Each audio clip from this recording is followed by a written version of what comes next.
Welcome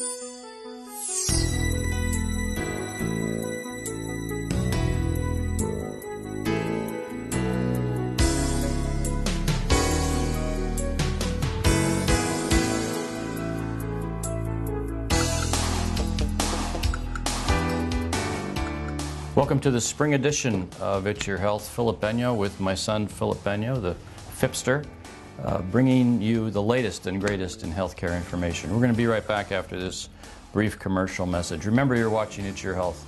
We're your leader in healthcare information. We'll be right back.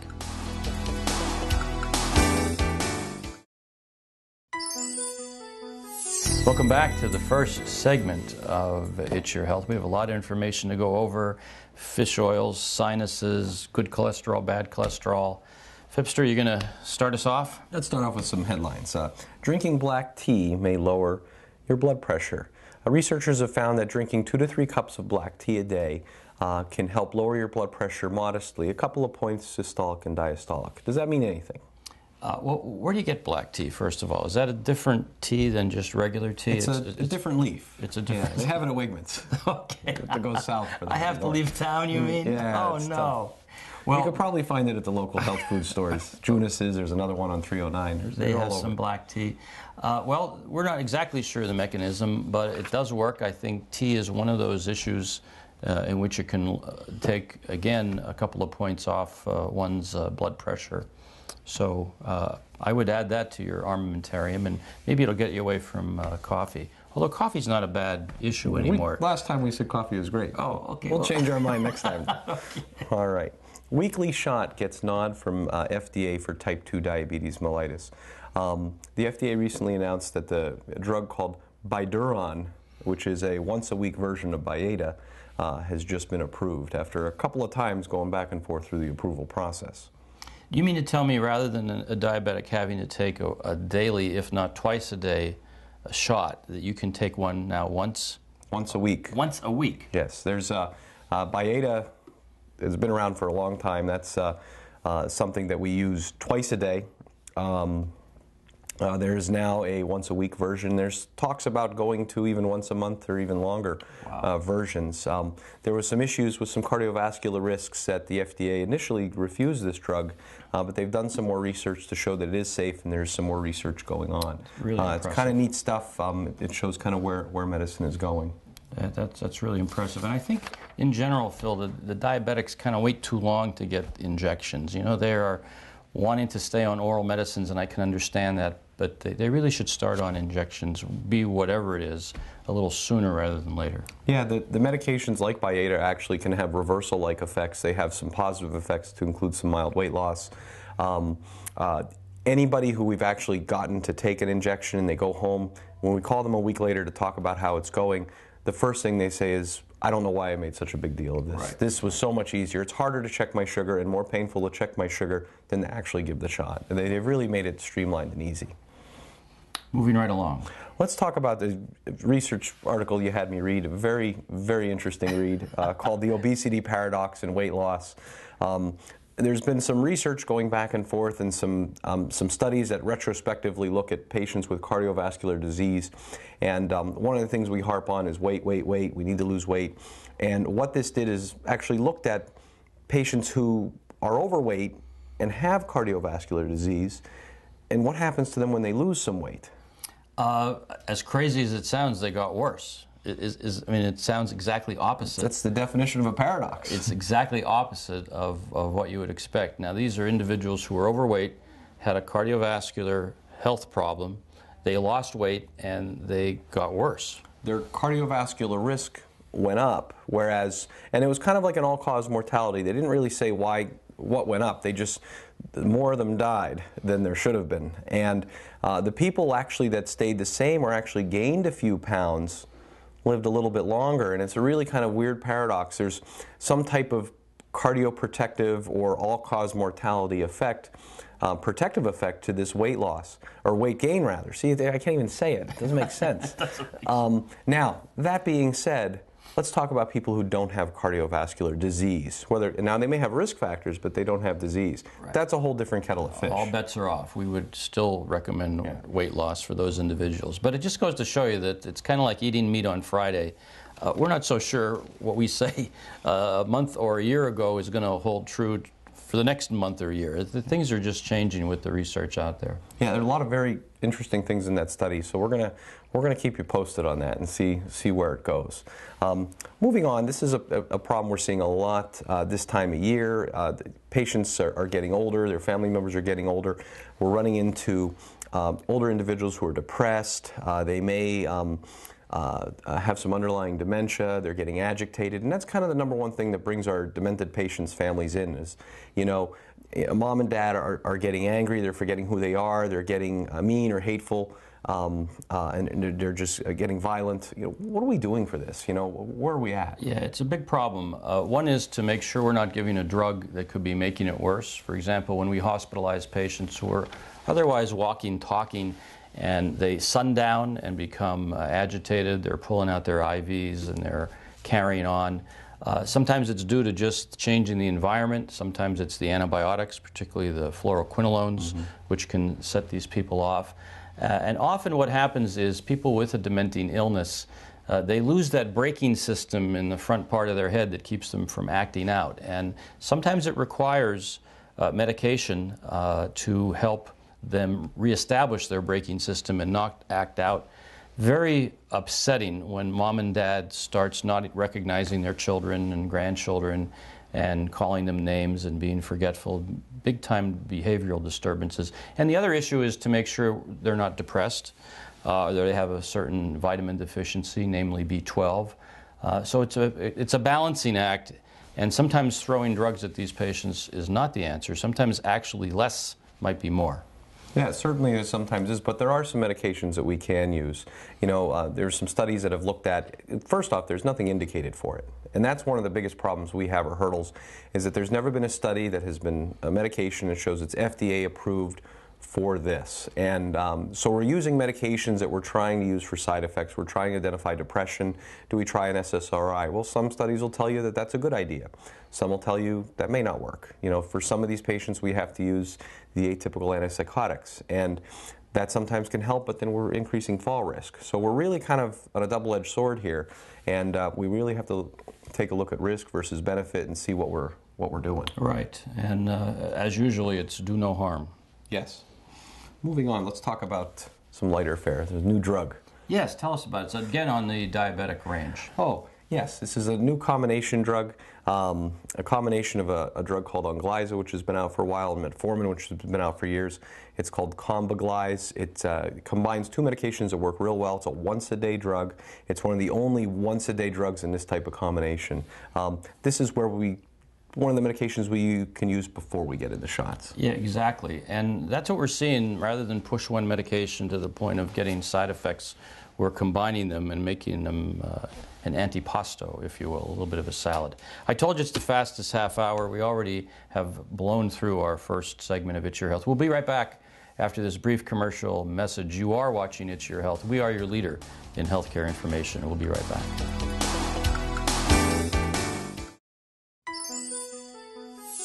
Welcome back to It's Your Health, our second segment. I'm here with the Fipster. We are blazing through medical frontiers of knowledge for you today. Let's talk about some more headlines. Okay. One of the first headlines, and I think we've talked about this before, we'll talk about it again. The FDA okays Vybrid for the treatment of depression. This is a kind of a new class of antidepressants. It's a serotonin reuptake inhibitor, but it also actually is a serotonin agonist. It actually helps promote serotonin production, which is something we haven't had before. Right. Serotonin, of course, is the brain transmitter, which, when deficient, can lead to symptoms of depression. And we're going to start seeing more anxiety and depression this time of year, come spring. And it's almost foolish to sit out there and suffer for it. There are medications for it. Of course, we would generally advise talk therapy first before we get into medications. But the point is, if you're sitting out there and you're having these symptoms, you're suffering needlessly. And those around you who love you are also suffering needlessly. So get some help. Moving on, there is a new skin cancer drug, which is an oral pill called Arivage that was recently approved by the FDA. This is for the treatment of basal cell carcinoma, both locally invasive and malignant types of basal cell carcinoma, which are very rare. We do run into these from time to time. Let's take a look at some pictures and see, where something like this might fit in. Right. If you have a lesion that's not going away or it's bleeding and you think it's just a pimple, think again. These are some pictures of basal cell cancer. Here's the first one, which shows a rather early stage one. You would generally get cured by cutting it. And then the second picture shows something a little bit more advanced that might require a little bit more cutting. And then, of course, this third picture shows something that's very advanced that would require not only cutting but maybe radiation therapy, and this is a big problem. And you're saying that this pill will actually treat some of these patients. Yeah, after some, for ones that are just a little too far out of hand, or maybe the patient has a little too many risk factors for the type of surgery. This one on this person's face is going to require an excision. That's going to require a skin graft. That's going to be a mess. And that's pretty extensive surgery. Maybe with some radiation therapy and then using something like this, we can debulk this tumor and prevent it from getting bigger or spreading. And for the rare times that this does spread, it's very rare to see malignant basal cell carcinoma, but it does. This is one of the better treatments for it. It's kind of a neat drug. It seems like it's well tolerated. Has some issues. Certainly pregnant women can't use it, and you can't be around a pregnant woman with it. But we tend not to see these type of tumors in those individuals. Yeah, unbelievable. And the take-home message is, if you have a spot that's not going away or you're concerned, well, so are we. We're concerned as well. Seek treatment for it. Let's talk about something else. Let's move on. Okay. This is something we deal with on an almost daily basis. We see patients that have tremors, they're shaking. Some people, we notice it on exam, they don't even complain about it. Others come in because they can't hold their coffee, they can't hold their tea. There's a couple different type of tremors out there. There's a lot of different medications. Why don't we try to break them down and go over the different types? Well, I kind of break them down into two separate types. One is a resting tremor. That is to say, a tremor, we used to call it pill rolling. It looks like your hands rolling a pill, and that is at rest. Again, that looks more like a Parkinson type picture, which would require Parkinson medications to treat. And the other is what's called an intention tremor, which means that when you intend on doing something, like drinking a cup of coffee, it's shaking. And that's not Parkinson's. No, very different. Very different. We call it an essential and or intention tremor. And good medicines on the market for both. No, there's a lot. The Parkinson's are pretty easy in the sense that there's very defined medications for that. Parkinson's tremors, as you said, it's a resting tremor. There's usually stiffness or rigidity. There's some difficulty walking at times. The medications for that actually work real well, and they're fairly well tolerated. But talking more about what we see maybe a little bit more commonly, these essential tremors, and there are a number of medications out there that will work rather quickly. One of the first line things we do is we try old blood pressure medications. Yeah. Inderal or propranolol sometimes has a side effect of treating these tremors. The second thing, we go into something more formal like myceline or primidone. This is a little bit more designed for tremors. Second and third line, we start talking about some of the anti-seizure medications, some of the old medications we use for neuropathy like Neurontin. There's a bunch of different things out there. And so it's something you don't have to live with. It's something that we can treat. It's something that's worth getting looked into because there might be a way to cut down on this. And it's very interesting. We have patients who come in and we have them sign their name, and it's hardly intelligible. We treat these patients, have them come back in a month or two, and they sign their name like it's the Palmer method when they were in third grade. Just unbelievable. Maybe not exactly like that, but pretty good. Let's move on to some more interesting topics about hydrochlorothiazide. Facts, fiction, follies, and fads. Well, when we were in our training, we started patients with blood pressure issues, hypertension, on a water pill, and that's what we started them on all the time, usually hydrochlorothiazide. Generally well tolerated. It's cheap. You have to watch your potassium and magnesium levels. And it generally worked half the time. We might have to add on a second agent for it. But is there new issues now with hydrochlorothiazide? Well, apparently, and what's interesting is that the governing body that we kind of use, called the Joint National Committee, what are called the JNC guidelines, and every couple of years they come out with a new set of guidelines. I think this started in 1977. I was a year old for the first set of guidelines. But those first set of guidelines really haven't changed all that much, despite all these cool new medications. They still recommend hydrochlorothiazide or thiazide-type diuretics first line. Even the most recent JNC guidelines, the JNC 8 guidelines, are recommending the same thing. But what's interesting is when we look at the all-cause mortality cardiovascular data, there isn't a lot of great data to show, while that, yes, this medication does lower your blood pressure, does it help lower your cardiovascular risk? And the interesting answer is no. The thiazide-type diuretics, while they do lower your blood pressure, they really don't lower cardiovascular risk. And we're not sure if this is a play on the newer medications that have risk-lowering capabilities outside of blood pressure lowering abilities. You know, the ACE inhibitors, the ARBs, some of the beta blockers, actually, even if you don't have high blood pressure, taking these do lower your heart failure risk, your cardiovascular risk. You know, what's the play? You know, where does hydrochlorothiazide fit in there? Well, the blood pressure is just a number, and it doesn't mean everything. There could be issues with what we call diastolic dysfunction, wall motion abnormalities, things that we can find on echocardiogram. And these newer agents, whether they're combined with hydrochlorothiazide or not, do affect those things. Right. So I think if you're just on a water pill, although your pressure may be better, the bottom line is you may not be helping yourself in the long run. You might have to be on a second agent to help gain the benefits for the cardiovascular and stroke prevention that these other agents provide. It's not as if the hydrochlorothiazide increases your cardiovascular risk, but it doesn't do much to decrease it. Exactly. Whereas the newer agents, we have some other advantages. Moving on. Moving on. Can we talk very briefly about cirrhosis in the liver? Well, what is it? Well, cirrhosis is scar tissue of the liver, usually caused by alcohol, number one. But of course, it can come from other issues as well. You could have had a autoimmune hepatitis, for example, drug-induced one, too much Tylenol. Shouldn't be taking too much Tylenol out there in television land. Big problem. What do we do for it?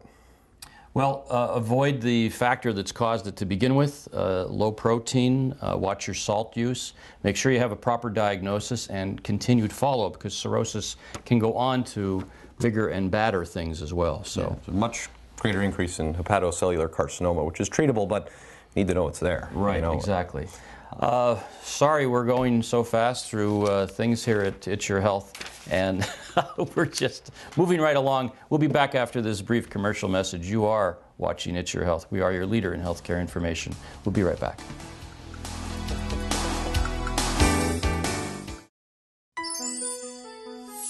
Welcome back to the third and final segment of It's Your Health. Let's talk about some more headlines. This is kind of a more interesting headline. Bariatric surgery and long-term cardiovascular events. There's been a lot of studies going back and forth about bariatric surgery and what is it, how is it helping us? And what they were able to show is that, you know, for all-cause cardiovascular events, patients who go under bariatric surgery versus medical management for weight loss, diet, exercise, pills, that the people who undergo the surgery have a decreased risk in stroke, MI. And we see that people who have had gastric banding or gastric bypass surgery, which is what bariatric surgery is, they lose weight like a top. It's just unbelievable. 50 pounds is not unusual. Yeah, and what's interesting is how much weight they lose even before the surgery, preparing for it. They're motivated, they're excited, and they do rather well. And while they may not get to their ideal BMI or ideal weight, you know, they actually do change their cardiovascular risk factors, which is proof that, you know, it does work. Right, off insulin, off blood pressure medications. Truly remarkable, so give it a thought. We talked about the 70s before with hydrochlorothiazide. We're going to go back to the 70s now with pot use. You know, there's a headline, association between, you helped prepare these. I did. The association between marijuana exposure and pulmonary function over 20 years. As a disclaimer, I never used marijuana. I really didn't. I had no reason to or care for it. I was just one of those guys who worked hard in college. Chase the women, though. Well, that's different. That was a different pot. Moving on. It kind of goes back and forth. Is marijuana just as dangerous as cigarettes? And what they looked at is a pulmonary function test to measure lung volumes and lung expansion and contraction for what's considered light marijuana use. And that's 2 to 3 times per month. And what it showed is that it really didn't have any significant effects on pulmonary function. I think the take-home message is here is, you know, when we compare smoking versus marijuana, most people aren't smoking marijuana 20 times a day like they are a cigarette. Right. And, you know, I think if we did a study where someone was smoking marijuana 20 times a day, not only would they have a lot of interesting lung issues, but they may have some other issues as well. But it leads into the talk, there's more and more talk about legalizing marijuana in different, states. I think New Jersey recently approved it. It's kind of moving across the country. I just can't imagine inhaling anything is going to be good for your lungs, period, end of statement. So, the study thinks otherwise, okay. But we'll see. I You gave me the article. gracefully differ. Okay. Moving on. Let's talk about geriatric depression. We talked about this earlier in the show, but we talked about it more about in a dementia and Alzheimer's-like situation. But sometimes it's hard to tell the difference between depression and dementia or confusion. And I think some of our older populations sometimes can't really associate with, and they never walk in. It's rare I've had someone in their 70s or 80s walk in and say, I'm depressed, I need a medication. They have a myriad of other symptoms that really are linked to depression, but they don't know how to verbalize that. Exactly. And we're going to go through some of the differences between whether you're depressed or whether you have a dementing illness. Generally, as a rule, for someone who has dementia, it's a very slow decline, whereas someone who's depressed can have slow decline issues, but nevertheless may have a precipitating event and be more rapid, if you will. There may be some other differences there, Fipster? Well, certainly the progression, like as you said, depression tends to rapidly decline, whereas dementia is a slow, insidious decline. The history, patients as far as, what they're feeling, for depression, they can be rather detailed and give a lot of information, whereas dementia, it's kind of a paucity of information. Right. They don't have a lot of facts or figures or can tell you much. As far as memory, both patients, dementia and depression, can have memory issues, but when you treat the depression, the memory will get better a lot more quickly, whereas the dementia, it'll more stabilize. No doubt. Any other differences, or that's... Well, those are the kind of key differences, and I guess the big differences are the way we treat it. Right, definitely the way we treat it. The only exception to that is that we can sometimes see vascular dementias, which can occur very stepwise, and that's kind of like due to a mini stroke, if you will, and they can occur rather quickly. But again, the take-home message is seek medical attention to get a proper diagnosis. When you get a proper diagnosis, you're going to get a proper treatment and probably a better outcome. Any advice for the family members treating a patient who has depression, especially in the geriatrics? Really difficult because there's a great deal of denial out there. And we have spouses who cover for each other. And we also, we kind of say the spouses are like this, if you will, and then when one goes down, the other goes down. So they end up supporting each other even though they're both impaired. So family members have to be very key players to bring changes to our attention. And because families are spread all over the country instead of living in the backyard now, it's hard for outside key members of the family to bring to us what's going on with mom and dad. So making sure they bring to us the proper information, we can then act on it. Because often we find that the spouses kind of cover for themselves. Oh, yeah. Very much so. Moving on. Yes. Let's talk about HDL, or high-density lipoprotein, what's called good cholesterol. Good cholesterol. There are some drugs out there that will increase good cholesterol, and that's good, correct? There's a lot of things that really, and let's talk about what good cholesterol does. Good cholesterol actually has the reason we call it good is because it has a cardioprotective effect. It actually is able to help displace the bad cholesterol plaques and cause regression of plaques that are building up in our arteries related to high LDL or bad cholesterol or high triglycerides. So it's definitely important to have a nice high good cholesterol. And on that note, thank you for watching It's Your Health. We were proud to come into your home, hopefully inform and entertain you, me and the Fipsters. So thank you for watching and supporting It's Your Health and Channel 13 and all its venues. Again, you're watching It's Your Health, your leader in healthcare information. Good luck.